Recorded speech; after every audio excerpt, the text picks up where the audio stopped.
This coming week is expected to be decisive for the future of peace talks between Ukraine and Russia. That's according to US diplomats who were involved in mediating between the two countries. Washington is analysing the conversation between Presidents Trump and Zelensky during their meeting at Pope Francis's funeral in the Vatican. A day after the ceremony, North Korea officially admitted that it is taking active part in the war on the Russian side.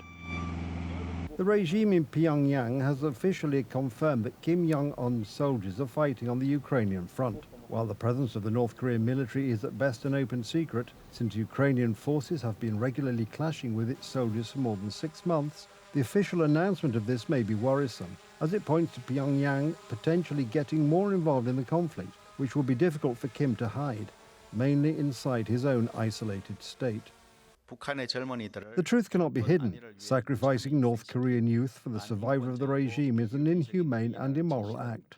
The government calls for the immediate withdrawal of North Korean troops and makes it clear that if the current military collusion between North Korea and Russia continues, we will not stand idly by, but will respond firmly in coordination with the international community. According to the US Secretary of State, talks with Ukraine and Russia on the start of peace negotiations are entering a critical moment.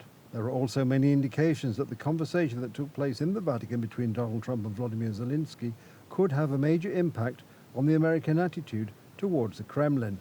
They have a tough road ahead, okay? And we had a good meeting. It was a nice meeting. It was a beautiful meeting. He wants to do something good for his country. Thinks he's doing a good job, and he's working hard. We'll see what happens. It's a very complicated deal. He told me that he needs more weapons, but he's been saying that for 3 years, you know. He needs more weapons, and we're going to see what happens. I want to see what happens with respect to Russia, because Russia had been surprised and disappointed, very disappointed that they did the bombing of those places after discussions. Trump was referring to the attacks on Kiev, Kharkiv and Odessa last week and the previous ones on Kryvyi Rih and Sumy, where most of the victims were children. US media also seem to have shifted their perspective on the war. Ben Shapiro, one of the most well-known conservative commentators, interviewed President Zelensky in Kiev and offered Americans a better understanding of what is happening in Ukraine. The only way Russia will ever accept a deal will be if it leaves open every possibility of re-invading and then completing its plans.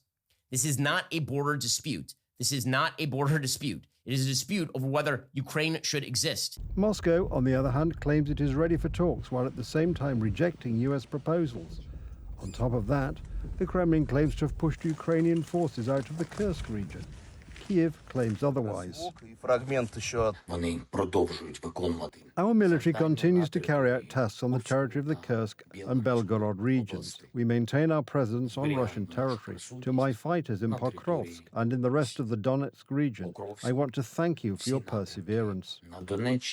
The Kremlin has set to retake the Kursk region before the 9th of May as its army's main goal, because the 9th of May is celebrated in Russia as the anniversary of the end of World War II.